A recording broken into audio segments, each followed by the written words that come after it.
Hello everyone.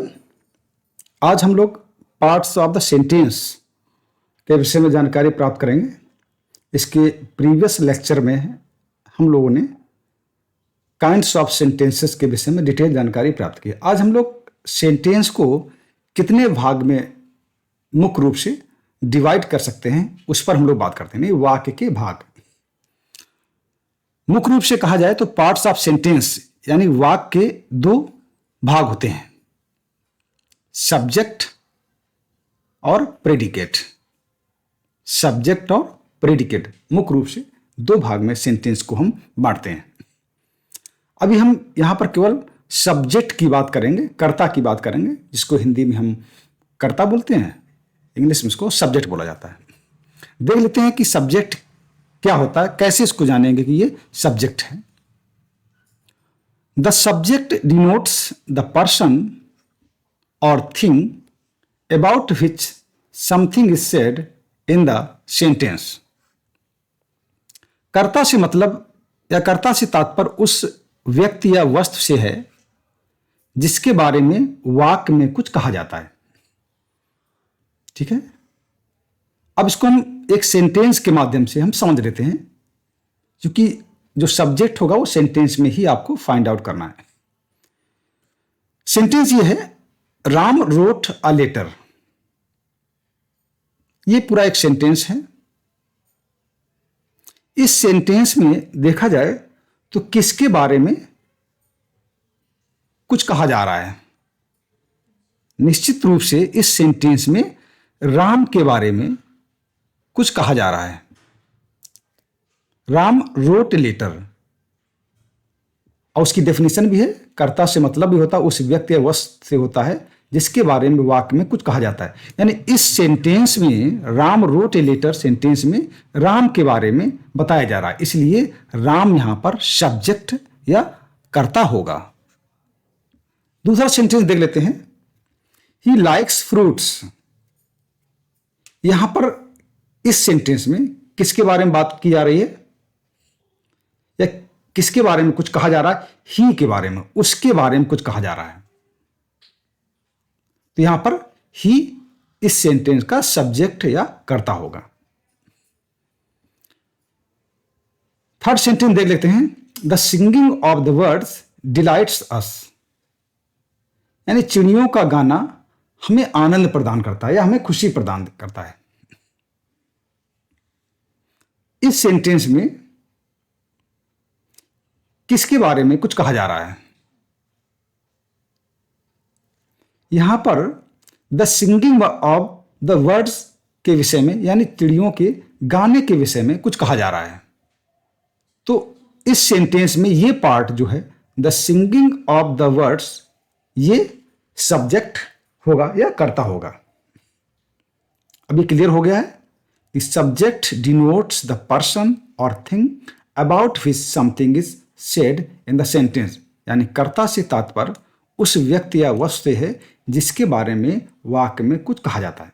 इस sentence के माध्यम से आप जान गए होंगे। अब देख लेते हैं सेंटेंस में सब्जेक्ट किस फॉर्म में आता है। इसको देखिएगा, the subject of a sentence is made of noun, noun phrase and pronoun. हर एक सेंटेंस में जो सब्जेक्ट होता है वो नाउन होगा। जैसे यहां पर राम नाउन है और ये सब्जेक्ट काम कर रहा है। नाउन फ्रेज, फ्रेज का मतलब होता है group of words which make sense but not complete sense. Phrase का अलग से वीडियो ऑलरेडी इसमें अपलोडेड है, उसको देखेंगे। और फ्रेज का अपना कोई सब्जेक्ट और प्रेडिकेट नहीं होता है। तो ऐसा ग्रुप ऑफ वर्ड्स जो नाउन का वर्क कर रहा हो, नाउन फ्रेज का मतलब है ऐसा ग्रुप ऑफ वर्ड्स जो नाउन का काम कर रहा हो, उसको नाउन फ्रेज के नाम से हम जानते हैं। इसको अलग से डिटेल से और पढ़ाएंगे। तो ग्रुप ऑफ वर्ड्स है। सेंटेंस थर्ड में आप देख सकते हैं यहां पर नाउन फ्रेज का इस्तेमाल किया, the singing of the word, group of words. ये नाउन फ्रेज है जो सब्जेक्ट के रूप में यहां इस्तेमाल किया गया है। तीसरा, किसी भी सब्जेक्ट में जो प्रोनाउन होते हैं वो भी सब्जेक्ट का काम करते हैं। प्रोनाउन जैसे इसमें देख लीजिए, यहाँ ही प्रोनाउन है और यहाँ पर सब्जेक्ट का काम कर रहा है। तो कुल मिला कह सकते हैं कि किसी भी सेंटेंस का जो सब्जेक्ट होगा वो नाउन होगा या नाउन फ्रेज होगा या प्रोनाउन होगा। और भी चीज़ें होती हैं बाद में अन्य पार्ट में आपको बताएंगे। मुख्य रूप से आपको ये चीज़ें मिलेंगी किसी भी सेंटेंस के सब्जेक्ट या कर्ता के रूप में। नाउन मिलेगा, नाउन फ्रेज मिलेगा या तो प्रोनाउन मिलेगा। ये आप सेंटेंस में देख भी रहे हैं। इसके बाद हम देखते हैं subject pronoun. Subject pronouns are in the nominative case. Subject pronouns का मतलब यहां पर है जो सब्जेक्ट प्रोनाउन के जो प्रोनाउन सब्जेक्ट के रूप में यहां पर इस्तेमाल किए जाते हैं। यहां पर आप देखिए, ये ही जो है यहां पर ये प्रोनाउन है जो सब्जेक्ट के रूप में इस्तेमाल किया गया है। Subjects pronouns are in the nominative case. Nominative case यानी कि जो प्रोनाउन सब्जेक्ट के रूप में इस्तेमाल किया जाएगा, ठीक है, वो नॉमिनेटिव केस का होगा। क्योंकि प्रोनाउन को नॉमिनेटिव केस, ऑब्जेक्टिव या एक्यूजिटिव केस और पजेसिव केस 3 पार्ट में हम लोग देखेंगे। जानते भी है, जब प्रोनाउन को पढ़ाएंगे तब आपको बताएंगे। जैसे ही है, ही सी आई है, ये नॉमिनेटिव केस के प्रोनाउन है। एक्यूजिटिव या ऑब्जेक्टिव केस के प्रोनाउन कौन होते हैं? ये ही, सॉरी, हिम, हर, मी, अस। ठीक है, कुल मिला कह सकते हैं नॉमिनेटिव केस के जो आपके प्रोनाउन होंगे, ठीक, वो सब्जेक्ट के रूप में हम यहां पर इस्तेमाल करेंगे। देख सकते हैं जैसे यहां पर he, she, I, we are forms of the pronoun used as the subject. यहां पर ही, सी, आई जो होता है, ये जो भी इस टाइप के आपके जो नॉमिनेटिव केस के प्रोनाउन होते हैं वो सब्जेक्ट के रूप में इस्तेमाल किए जाते हैं।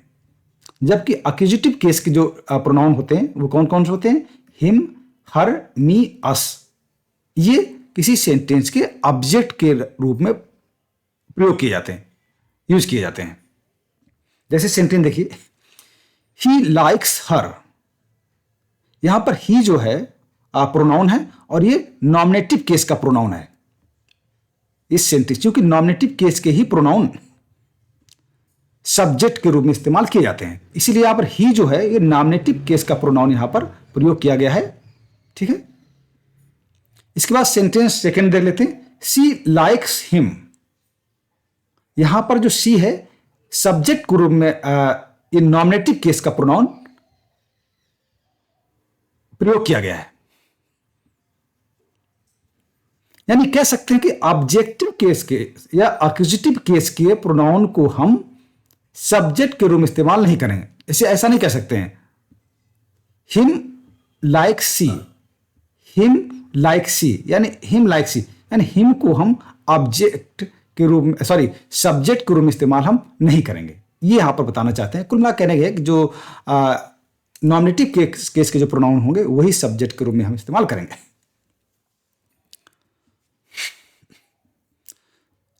इसके बाद एक पॉइंट और इंपॉर्टेंट है, subject determines the number of the verb in the sentence.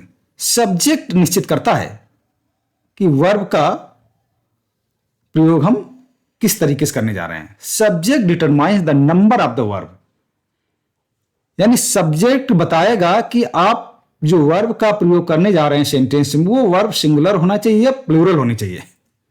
ये कौन निश्चित करेगा? सब्जेक्ट बताएगा। सब्जेक्ट कहता मैं ही बताऊंगा और किसी औकात नहीं, सब्जेक्ट ही कहता मैं बताऊंगा कि किस तरह आप रहेंगे।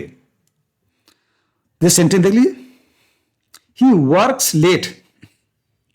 यहां पर ही जो है ये सिंगुलर सब्जेक्ट है। यहां पर जो ही है ये सिंगुलर सब्जेक्ट है और इसीलिए वर्ब भी यहां की सिंगुलर है। अब यहां देखते हैं सेकंड में, दे वर्क लेट। क्योंकि यहां पर सब्जेक्ट है जो प्रोनाउन है वो प्लूरल है, तो वर्ब भी यहां पर प्लूरल होगी।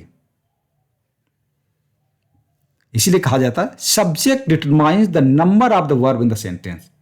सब्जेक्ट निश्चित करेगा कि वर्ब का नंबर वो डिसाइड करेगा कि वर्ब सिंगुलर रहेगी या प्लूरल रहेगी। अच्छा, एक चीज और आपको जो बिगनर्स उनको बता दें कि जो वर्ब होती है वो अपने मूल रूप से अपने प्लूरल फॉर्म रहती है, लेकिन यदि उसमें एस लगा दिया जाए तो वो सिंगुलर बन जाती है। तो यहां पर वर्क्स लग गया, एस लग गया वर्क में, तो ये आपकी सिंगुलर वर्ब हो गई। अब प्लूरल में यहां पर कुछ लगाने की जरूरत नहीं होती है, जबकि जो नाउन होते हैं उसमें यदि हम एस लगा दे तो वो प्लूरल हो जाता है। ठीक है, अब इसका उल्टा है दोनों का। अब हम देखते हैं कि हम सब्जेक्ट को फाइंड आउट कैसे करेंगे, सेंटेंस में कैसे ढूंढेंगे। तो सबसे अच्छा तरीका है find out the subject of sentence, we should identify the verb. सबसे पहले किसी भी सेंटेंस में हमें वर्ब को खोजना है, देखना है कि वर्ब कौन इसमें, यानी क्रिया कौन है। सबसे पहले हम किसी भी सेंटेंस से वर्ब को फाइंड आउट करेंगे। इसके बाद then we should ask the question who और व्हाट। इसके बाद मुझे प्रश्न पूछना है हु और व्हाट, कौन और क्या, इज डूइंग द एक्शन, कि कौन और क्या एक्शन कर रहा है। अथवा कह सकते हैं और व्हाट और हु और what we are speaking about, या कह सकते हैं किसके बारे में हम बात कर रहे हैं। अब इसको कैसे समझते हैं, जो इसमें हु और व्हाट की बात की गई है कि हम हु और व्हाट लगा दें, हु और व्हाट लगा दें और क्वेश्चन बना दे, प्रश्न कर दें, तो उसका सब्जेक्ट पता लग सकता है। जैसे देखते हैं सेंटेंस फर्स्ट में राम रोट अ लेटर, तो सबसे पहले हमें इसमें वर्ब फाइंड आउट करना। इसमें वर्ब है रोट, और फिर हमें प्रश्न करना है हु रोट अ लेटर, कि पत्र किसने लिखा। हु रोट अ लेटर, पत्र किसने लिखा, तो उसका आंसर आएगा राम ने लिखा है।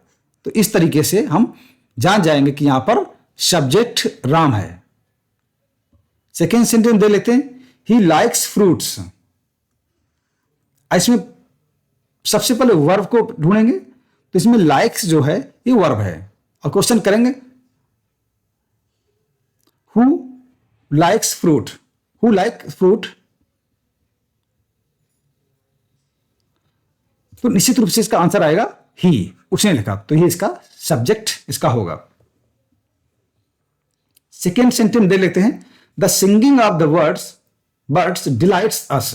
सिंगिंग ऑफ द, अब सबसे पहले हम इसका वर्ब फाइंड आउट करेंगे, तो इसमें डिलाइट है, आनंद प्रदान करना, खुशी प्रदान करना।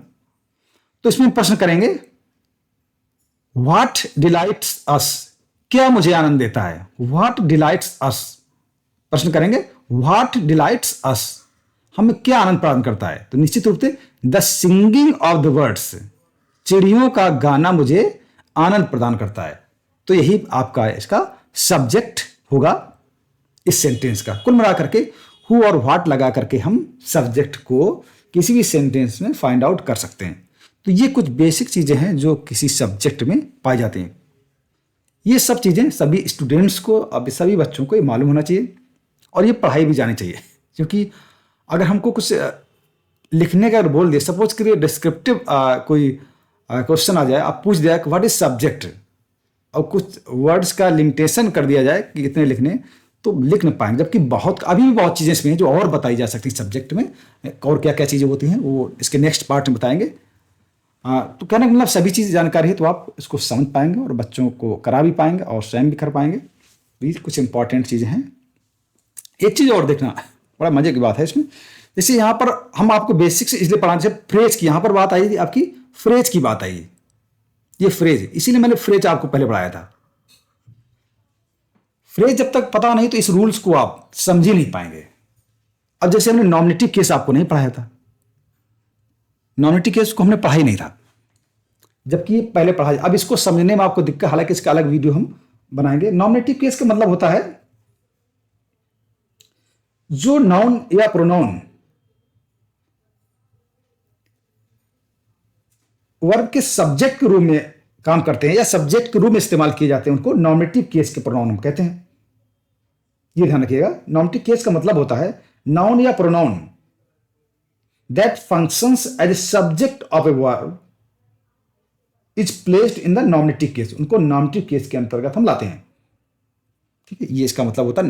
हालांकि ये अलग से मैं जब बताऊंगा, अभी आप इसको जान लें, नॉमिनेटिव केस के ही प्रोनाउन इसमें इस्तेमाल किए जाते हैं। इसको अलग से इसका वीडियो बनाएंगे तो आप क्लियर हो जाएंगे। कुल मिलाकर नॉमिनेटिव केस के प्रोनाउन होते हैं वो सब्जेक्ट के रूप में इस्तेमाल किए जाते हैं। ये चीज़ें इंपॉर्टेंट सभी चीज़ें, इसीलिए होता क्या है, इंग्लिश में जैसे आप रूल्स पढ़ रहे हैं, ये चीज़ें नहीं पता तो आप नहीं कर पाएंगे, वहीं स्टूडेंट फंस जाते हैं और बच्चे फंस जाते हैं। तो एक एक पॉइंट्स भी इंपॉर्टेंट इसका होता है। तो इस तरीके से आप इसको समझ सकते हैं। तो मुझे लगता है आपको कर्ता के विषय में डिटेल जानकारी आपको मिल गई होगी। और इसका नेक्स्ट वीडियो आएगा प्रेडिकेट के विषय में, तब हम आपको बताएंगे प्रेडिकेट के में क्या क्या होता है, उसका मतलब क्या होगा। तब तक आप इसको आप देखें। Thank you very much.